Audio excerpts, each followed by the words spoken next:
Alright, I want to show you guys, we had a couple nights that dipped into the low 50s, I think 51 to 56 was the range for a couple days. And just in this one, you guys can see from the last update, you'll see this leaf and the disease progress, but this is not disease. These spots, this severe brownish spotting that you see everywhere, all of that is potassium deficiency among the other disease spots. That is from the soil temperature dropping too low. It can't uptake potassium. And you can just see this whole leaf. Look at that from the distance. You can just see the whole leaf is just completely coated in it. Just wait for that wind to stop so it'll zoom in. You could see the entire leaf. You could see all of that. And it's really crazy how many spots there are. Hundreds upon hundreds of spots. Even the upper leaves are starting to get a little bit of it. The Fiji's supposed to handle pretty cold, cold temps pretty decently compared to other coconuts. It's not holding up as well as I thought it would, especially we're early into the cool weather and it's already showing severe dying of the leaflets due to the potassium deficiency. The red spicata is not showing as much, maybe a couple black streaks, but not that much damage compared to this, which is really surprising me because the reds and the yellows tend to not have as much cold tolerance as some of the others. Now the Panama tall, that's a little bit from cold and some from disease right there. But you can see, especially on these newer leaves, and even that one right there,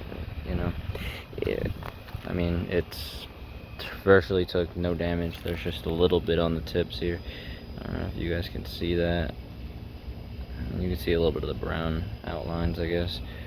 That's about all the damage this one took. The Panama is pretty well known for its tolerance to cold and weather conditions, adverse weather conditions. They can handle it better than most other coconuts. Still can't tolerate a freeze, but prolonged cool temperatures, this one should handle it pretty well. So even though it's a baby, it's still handling it better than probably both the spicata and the Fiji. If I lose any of them in this winter, or in any winter, I'll probably replace it with whatever does best out of these three. But I mean, even overall, I mean, you still got, the Fiji still has, it's mostly green, So, and it's still growing though, because we're back in the 80s now in the day and 60s at night. You can see the new spear coming up. But I mean, even up here you can see just a little bit down here, like the tiniest bit starting of those spots by the rachis. You can see a little bit of that potassium deficiency starting on the upper leaves. So hopefully, I'm gonna spray with a foliar spray to minimize the potassium deficiency. I have a 2012. So, and since the soil temp's too cold to uptake it, I'm gonna spray it with that because the leaves can uptake it. And if you guys haven't seen it, since the last update, I did peel off the leaf bases. You can see the bit of trunk down there. It's way thinner than what there's a mosquito on me. It's way thinner than what I would have liked it to be. Coconuts should be really thick, especially the Fiji dwarf. They're pretty thick. They have a bowl at the bottom. You can see I peeled that one off. I mean, it's decent, but you can peel these leaf bases off. The trunk is not thick, and usually once the trunk forms hardwood like that, it won't get any thicker than that, or it won't get much thicker. So I'll have to wait and I'll have to see. But pretty disappointed in the trunk size of that one.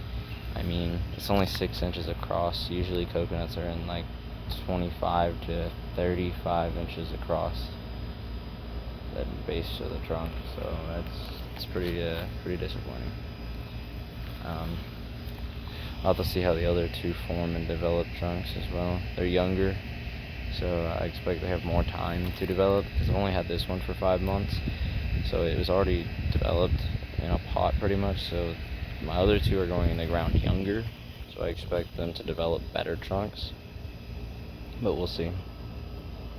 But I'll keep you guys updated on this cool damage and how it progresses. But all those spots are potassium deficiency by the rachis. Those brownish orange colored spots, that's potassium deficiency in coconuts. Very rapid. That only appeared like that bad in the past couple of days. That's all it took. We're back in the warm temps now, so hopefully it'll stop the progression of that. And I will see you guys in the next cool weather update of these coconuts.